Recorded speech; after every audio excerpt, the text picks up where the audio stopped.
पूरा देश एक आर्थिक बंदी में है और इसमें एक अफ्रीका की युवती जो कि काफ़ी पढ़ी लिखी वेस्टर्न दुनिया से थी, उसने एक फैक्ट दुनिया के सामने रखा।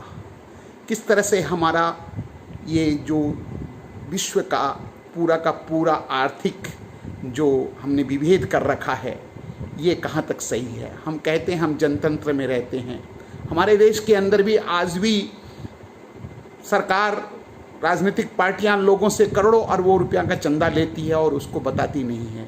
इसी चंदे पर इलेक्शन जीता जाता है। कोई कहता है जो जितना लुटाता है वही जीतता है। और इस वीडियो में आप उस युवती के बारे में सुनेंगे कि कितना खजाना है, कितने सोने का खजाना अफ्रीका है, फिर भी वहाँ के लोग गरीब हैं। कितने अफ्रीकन लोग विश्व को इतने रुपया देते हैं, फिर भी बड़ी बड़ी संस्थाएं ये कहती हैं, यूनिसेफ, लव इंडिया, यूएनओ, कि वो अगर नहीं करें तो अफ्रीका के लोग मर जाएंगे। तो ये कैसा संसार हमने रचा है, हमने कैसे ये संतुलन शक्ति के बल पर प्राप्त कर लिया है। कहाँ है हमारा प्रजातंत्र, कहाँ है हमारी डेमोक्रेसी, कहाँ है हमें मानवता। और शायद कोरोना हमको यही सिखा रहा है। आप इसको देखिए और आनंद उठाइए। One thing that keeps me puzzled, despite having studied finance and economics at the world's best universities, the following question remains unanswered. Why is it that 5,000 units of our currency is worth 1 unit of your currency, where we are the ones with the actual gold reserves? It's quite evident that the aid is in fact not coming from the West to Africa, but from Africa to the Western world. The Western world depends on Africa in every possible way, since alternative resources are scarce out here. So how does the West ensure that the free aid keeps coming? By systematically destabilizing the wealthiest African nations and their systems, and all that backed by huge PR campaigns, leaving the entire world under the impression that Africa is poor and dying and merely surviving on the mercy of the West.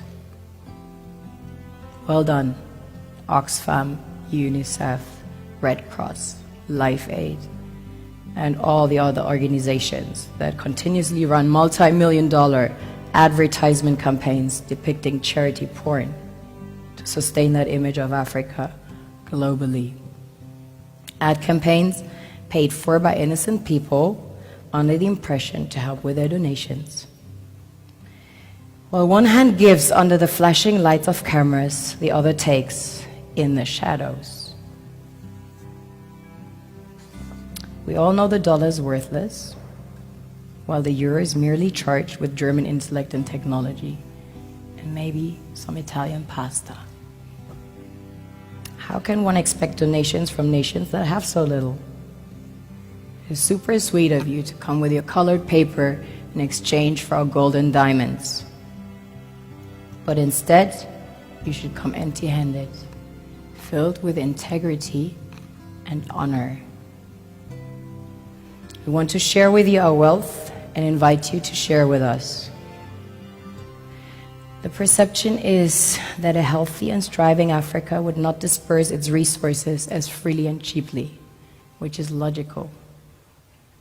Of course, it would instead sell its resources at world market prices, which in turn would destabilize and weaken Western economies, established on the post-colonial free meal system. Last year, the IMF reports that 6 out of 10 of the world's fastest growing economies are in Africa, measured by their GDP growth. The French Treasury, for example, is receiving about $500 billion year in, year out. Foreign exchange reserves from African countries based on colonial debt they forced them to pay.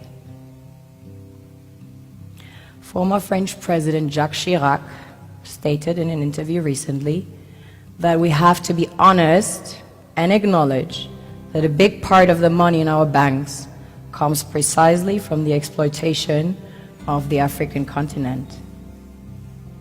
In 2008, he stated that without Africa, France will slide down in the rank of a third world power.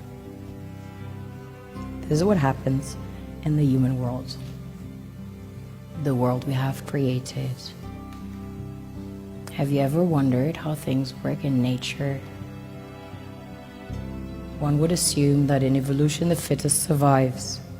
However, in nature, any species that is overhunting, overexploiting the resources they depend on as nourishment, natural selection would sooner or later take the predator out because it offsets the balance.